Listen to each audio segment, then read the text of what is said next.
Hello friends, welcome back to our channel S J Gupta.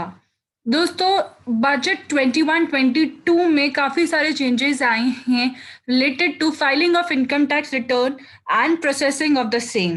अब deadlines बदल चुकी हैं। पहले जो इनिशियल डेडलाइंस होती थी उसमें आपको काफ़ी टाइम मिलता था कि आप अपने रिटर्न्स को एसेस करके उसे फाइल करें, एंड ऑफिसर्स के पास भी टाइम होता था कि वो एसेस करके उसको स्क्रूटनाइज करे कि वो सही है या गलत। बट अब हमारी फाइनेंस मैडम के हिसाब से टेक्नोलॉजी काफ़ी आगे बढ़ चुकी है, एंड वाकई में अब काफ़ी सारे प्रोसेस टेक्नोलॉजी के थ्रू होते हैं, जिसके चलते उनके हिसाब से जो टाइम अब लगता है प्रिपरेशन एंड फाइलिंग के लिए एज वेल एज असेसमेंट के लिए, वो रिड्यूस हो जाना चाहिए। अब वो उतना नहीं लगना चाहिए जितना हमें पहले लगता था। हम आज के वीडियोस में डिस्कस करने वाले हैं कि कौन से डेडलाइंस चेंज हो चुके हैं, एंड कंपेयर करने वाले हैं कि हमारे पुराने डेडलाइंस क्या थे compare to a new deadlines. दोस्तों, अगर आपको हमारा वीडियो थोड़ा इन्फॉर्मेटिव लग रहा हो तो प्लीज लास्ट तक देखिए सारे डेडलाइंस जानने के लिए, और इस वीडियो को ज्यादा से ज्यादा लोगों के साथ शेयर कीजिए ताकि उन्हें भी ये इन्फॉर्मेशन पास ऑन हो। और हमारे चैनल को सब्सक्राइब करना नहीं भूलिएगा अगर आपको ये वीडियोस अच्छे लग रहे हो तो।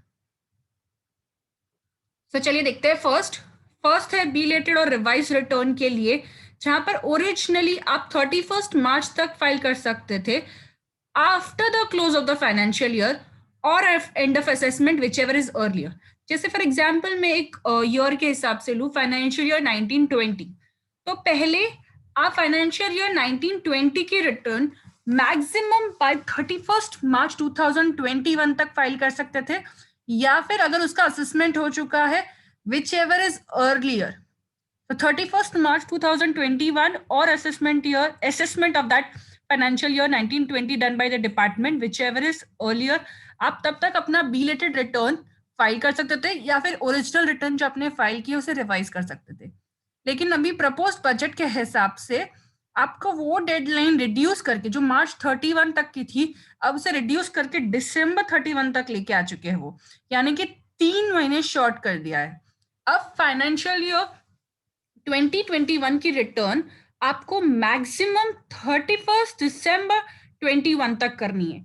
जो पहले 31 मार्च 22 तक आप कर सकते थे, अब आपको 31 दिसंबर 21 तक ही लास्ट करने मिलेगा। यानी कि जब साल खत्म होता है, उस साल के एंड होने पे जो नेक्स्ट 31 दिसंबर आता है, यानी कि फाइनेंशियल ईयर 2021 के लिए 31 December 21 is the last deadline for filing that return as belated return और रिवाइजिंग द रिटर्न। इसमें भी अगर आपका असेसमेंट पहले हो गया बाय ऑफिसर तो आपका टाइम लिमिट एक्सपायर हो जाता है, बिकॉज ये क्लॉज अभी भी यही बोलता है December 31 after the close of the financial year और end of assessment whichever is earlier. तो अगर आप देखेंगे मोटा मोटा हमारा टाइम रिड्यूस हो गया 3 महीने से। पहले जो मार्च 31 था, अब December 31 कर दिया है। हमारे 3 महीने जैन फेब मार्च रिड्यूस हो चुके हैं।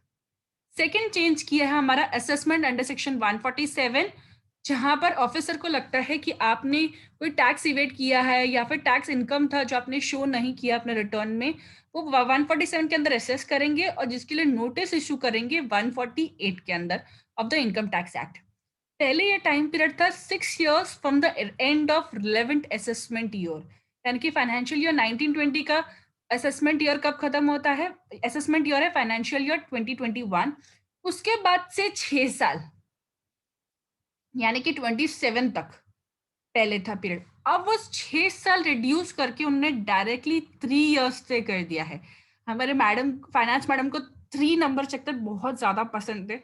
पहले इन्होंने यहाँ 3 months किए, अब यहाँ पर 3 years कर दिए हैं।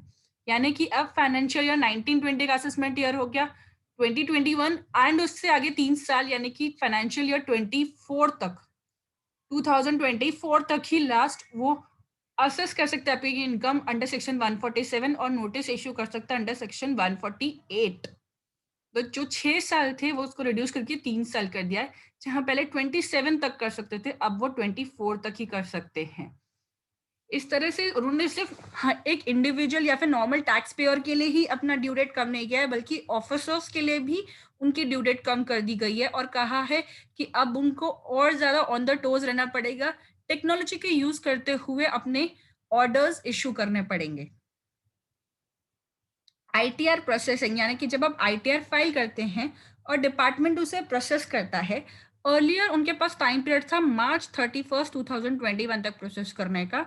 अब वो टाइमलाइन रिड्यूस करके दिसंबर तक कर दिया है, यानी कि फर्स्ट फाइनेंशियल ईयर 1920 के लिए उनके ऑफिसर्स के पास टाइम है 31 मार्च 2021 तक आपका रिटर्न प्रोसेस करने का, मैक्स टू मैक्स। मतलब लेटेस्ट टू लेटेस्ट उनको अब 31 मार्च 2021 तक आपका रिटर्न प्रोसेस करना ही पड़ेगा। वहीं फाइनेंशियल ईयर 2021 के लिए उनके पास टाइम रिड्यूस हो चुका है 3 महीने तक का। अब वो दिसंबर 31, 2021 तक उनको कंपलसरी उसको एसेस करके फाइल कर आईटीआर प्रोसेस करना पड़ेगा। तो उनके लिए भी टाइम लिमिट कम कर दिया है by 3 months. Apart from return filing and assessment, जो बेनिफिट्स मिलते थे आपको टैक्स बेनिफिट, उसमें भी उन्होंने टाइम पीरियड कम कर दिया है। नहीं, उन्होंने एक्सटेंड कर दिया, सॉरी। जैसे for incentive for affordable house buyers, जहां वो इंसेंटिव्स अर्लियर इशू कर रहे थे, जिसके लिए लास्ट डेडलाइंस 31 मार्च 2021 रखा है, अब वो 1 साल और एक्सटेंड कर दिया है, क्योंकि गवर्नमेंट को पता है जैसे ही मार्च 21 में मतलब बेसिकली जो हमारा ईयर है 2021, उसमें काफी लोग इस स्कीम का बेनिफिट नहीं ले पाए। Incentive for affordable house buyers मतलब क्या, जहां पर गवर्नमेंट ने अपनी स्कीम्स निकाली है कि जो घर ले रहे हैं, जिनका फर्स्ट हाउस है, जिनका specific parameters of the scheme में आ रहा है, उन्हें लोअर रेट ऑफ इंटरेस्ट पे लोन्स मिलेंगे, या फिर एडिशनल एग्जेम्पशन क्लेम करने मिलेगा under the income tax loss. But क्योंकि लोग 2021 में काफी टाइम तक लॉकडाउन के वजह से घर के अंदर ही थे, या फिर फाइनेंशियली बहुत ज्यादा हिट हो चुके थे, उनके लिए ये स्कीम कोई फायदेमंद नहीं रही। तो एफएम मैडम ने इसे स्कीम को एक्सटेंड कर दिया और कहा कि आप इस स्कीम का बेनिफिट 31 मार्च 2022 तक ले सकते हैं। सिमिलरली जो टैक्स इंसेंटिव स्टार्टअप्स को दिए गए थे, कि अगर आप एक स्टार्टअप हैं और आपने अपना जो कंपनी है वो फॉर्म कर रहे हो, जो इक्विटी आप ले रहे हैं उसे स्पेसिफिक पर्पस के लिए यूज कर रहे हैं, जो अपने मशीनरी एंड ऑल के लिए, तो आपको टैक्स बेनिफिट मिलता था फॉर फाइलिंग ऑफ रिटर्न्स। तो वो जो इनिशियली पहले 31 मार्च 2021 तक था, क्योंकि मैडम को पता है कि काफी लोगों ने 2021 में कोई मूवमेंट नहीं किया है, इस स्कीम को उन्होंने एक्सटेंड करके 31 मार्च 2020 तक लाया, और इसमें एक एक्सटेंशन मिला है अप टू 1 ईयर। तो जहां इन्होंने यहाँ टाइम पीरियड रिड्यूस किया है, वही स्कीम बेनिफिट्स के लिए उन्होंने यहाँ पर 1 साल का और एक्सटेंशन दिया है। आई होप दोस्तों आपको हमारा वीडियो अच्छा लगा हो। Please do like, share and subscribe to our channel. आप हमें यूट्यूब के अलावा लिंक्डइन, फेसबुक, ट्विटर और इंस्टाग्राम पे भी फॉलो कर सकते हैं। Thank you.